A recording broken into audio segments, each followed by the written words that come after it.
Can you all dance?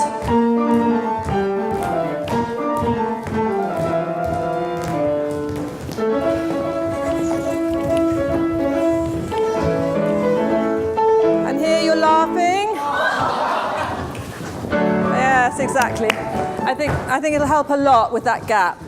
So thanks very much. Can I start with the men? Did you get on? You seemed to get on all right last time. You got on stage all right?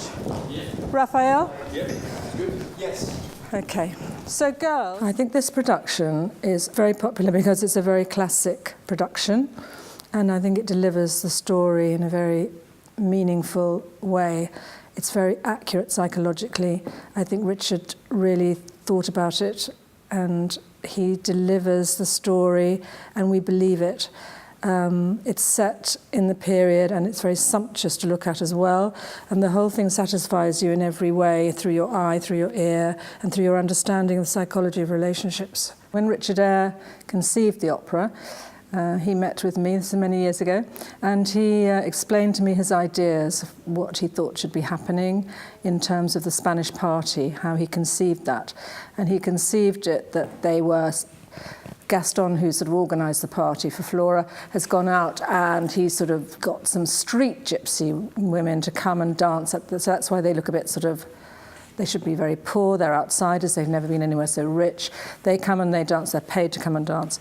And he wanted the matador section to be like the upper class men, the barons, the bankers and the marquises and all that, to be doing a complete parody of Spanish life and Spanish matadors. So they are the upper classes, so you're supposed to have the street people and the upper classes in that section. And then it's over to me to actually do it, you know, to bring it to life, to create it.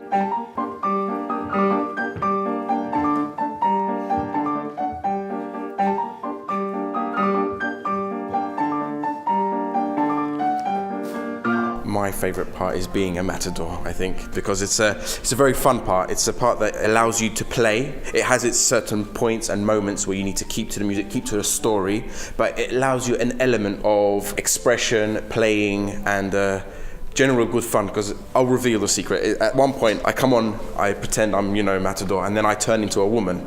I put lips on, earrings, and a fan, and I'm taking, if you like, a Mickey out of Spanish women, you know, stern, pretty, and, you know, trying to, so it's good fun. Demanding as well. Yes. It's a parody. What they do, it's obviously a parody of Spanish dance, of bullfighting, and because they're very sort of rich aristocrats, and then they have the sort of the power to make fun of poor people like us. It's just good fun. It's good fun. It's contrast to what the ladies do. Yes, yeah. For the ladies and the male dancers, in Act 1, we're part of the scene. We join all the chorus, and we have a wall scene which is more in the background, creating shadows.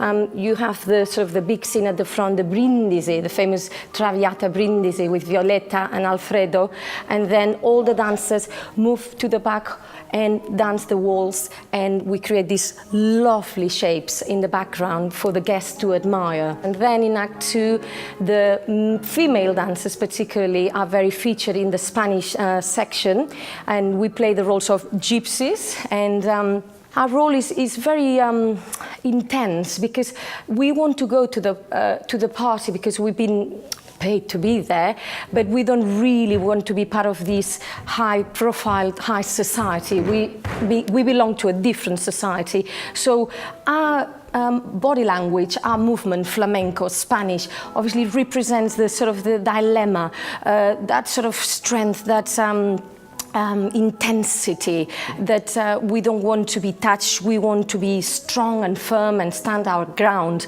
We jump on the table, we stamp on the table, and we are very fiery. So it's obviously the nature of flamenco, of Spanish dance. Well done, it's really good.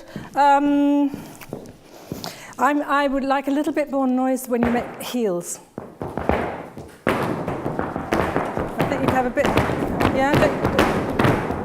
You come with a clear vision of what you want to achieve, and Jane Gibson is very good at explaining to us the narrative, what she wants to achieve, and it's very easy for us to understand the concept that we need to achieve. That's right. I mean, it's all good dancing and movement, but it's you need to know what you're doing it for. You need a narrative. You need to, as well as dancing, act with it. So it's very important, and I think Jane Gibson brings that.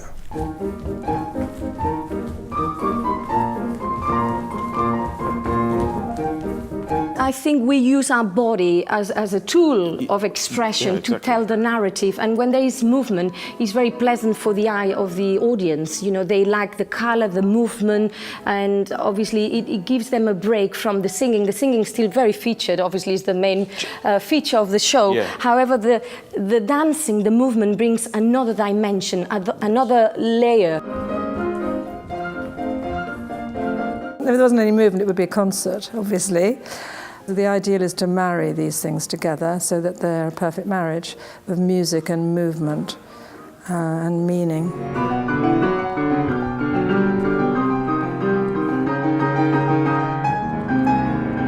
Thank you. Thank you very much, everybody. See you later.